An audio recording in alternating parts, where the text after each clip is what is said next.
জানো কদিন ধরে প্লুটো আমার কাছে একদম খেতে চাইছে না।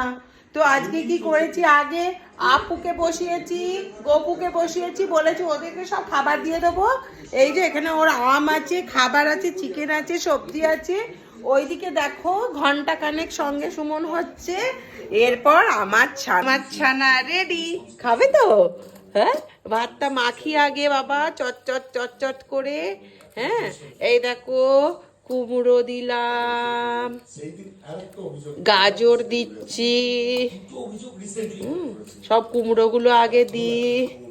হ্যাঁ, বাকি খাবে গো? খাও খাও খাও খাও খাও খাও খাও। এবং তার মধ্যে দুবার বেলঘড়িয়া থানায় তারা অভিযোগ দায়ের করেছেন এবং একবার ব্যারাকপুরের পুলিশ কমিশনারকেও লিখিত অভিযোগ দায়ের করেছেন, কিন্তু 3বার পুলিশের কাছে গিয়েও এখনো কোনো সুরাহা তারা পাননি, এমনটাই তাদের দাবি।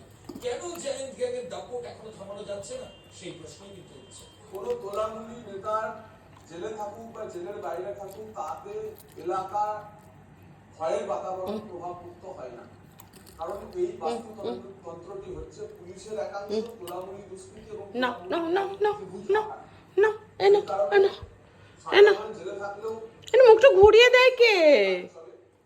কারণ একটি ত্রিভুজের একটি অংশ জেলে থাকলেও বাকি যে অংশ তোলামুলি নেতাদের একাংশ, তোলামুলি দুষ্কৃতীদের একাংশ এবং পুলিশের একাংশ, সেখানে তাদের বন্ধন অটুট আছে। যে অন্যায় করেছে তার বিরুদ্ধে পদক্ষেপ হবে। আই দেখো কি, এটা কি, এটা কি, এই দেখো এটা কি।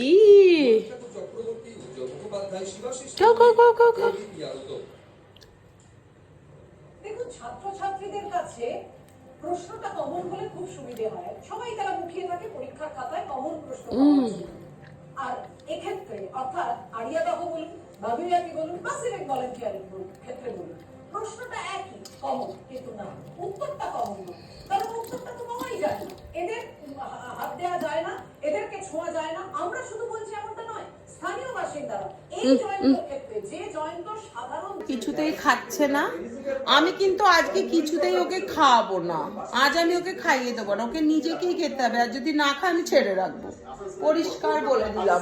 দেখো দেখো দিনের বেলা কেমন কবিতার কাছে টুক টুক টুক টুক করে নিজে খেয়ে নিচ্ছে।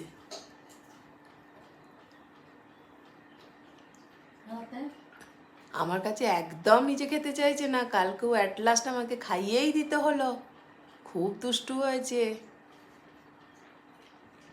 চুপ করে বসে থাকছিল।